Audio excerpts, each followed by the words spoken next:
Over the next couple of years in the UK, I think they have no choice but to adopt Bitcoin because, in terms of transactions and speed and transparency at the same time, I think we're getting to a level where you just can't handle it on the normal networks. The Visa, MasterCard networks are struggling as is, and the more and more people get onboarded, especially in the third world countries, the more the whole infrastructure will slow down slowly. So I think showing already the way Bitcoin is, making transactions almost seamless across countries, across like very, very long distances. I think you can only go that way. And if you talk about the transparency, which is the most important part, where you have governments putting their hands in so much of your money and using that money for so many things, like wars that you might not support and causes that you might not necessarily, want to support. And so Bitcoin is the natural way to distance yourself from all of that stuff, all that political wranglings that your money might be involved in that you don't necessarily want it to be involved in by transacting out of the blockchain. I think in terms of a currency that you can safeguard yourself and have your own sovereignty over, and it clearly has potential to grow. I think more and more people in this sort of like period of austerity, and people are really struggling, and I think they want to have more sovereignty over their own money. And so yes, I do think it's becoming less of a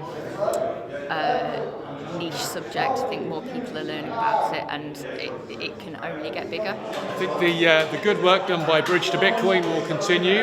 They've onboarded a lot of merchants to using Bitcoin.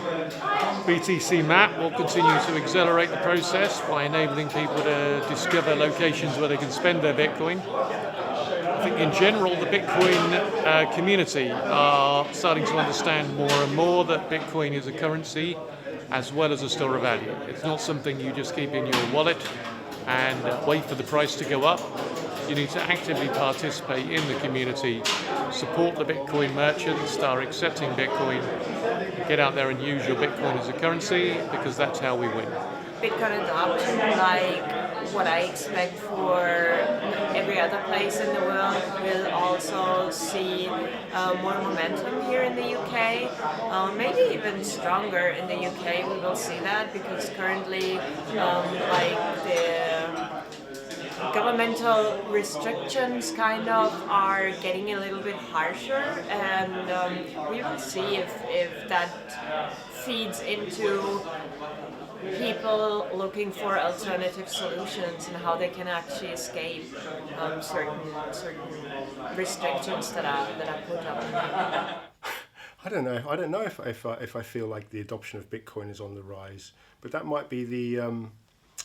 I think we've all got imposter syndrome in a way, everyone who's working in the Bitcoin space right now, because it's very hard to see what's going on in the real world. I feel like the real world cares less about Bitcoin now than they did a couple of years ago, despite the fact that there's really good things going on. But this is how new technology often finds its way, doesn't it? People overestimate it at the beginning, and then you have a lull, and then the real work comes. And we're in that lull, I think. So the answer to that question depends on the price. If the price is going up, if we're in crypto summer, more and more people will adopt it. Like most people, they come to get rich, and then they find out about all the other stuff afterwards. The mental orange pilling comes second. It's the price gains that attract people.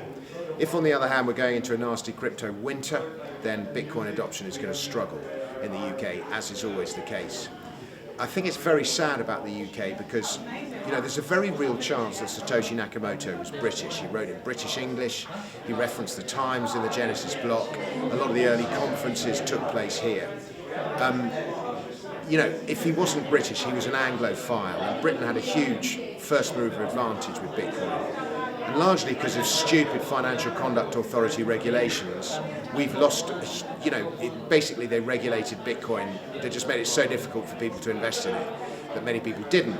And they started this when Bitcoin was $5,000, it's now $85,000. So that's $80,000 of gains that we've been protected from. And unfortunately, it's just a huge barrier to adoption. And yes, we now can buy ETNs in our brokerage account, but it's not the same as buying actual Bitcoin. It's different. And so, you know, it's still hard to send money to a crypto exchange. And while there are these barriers, you know, it just makes it harder for people to adopt it. So I'm wildly bullish about Bitcoin over, say, a 5-year time frame, but over a 2-year time frame about Bitcoin in the UK, I'm a little more hesitant.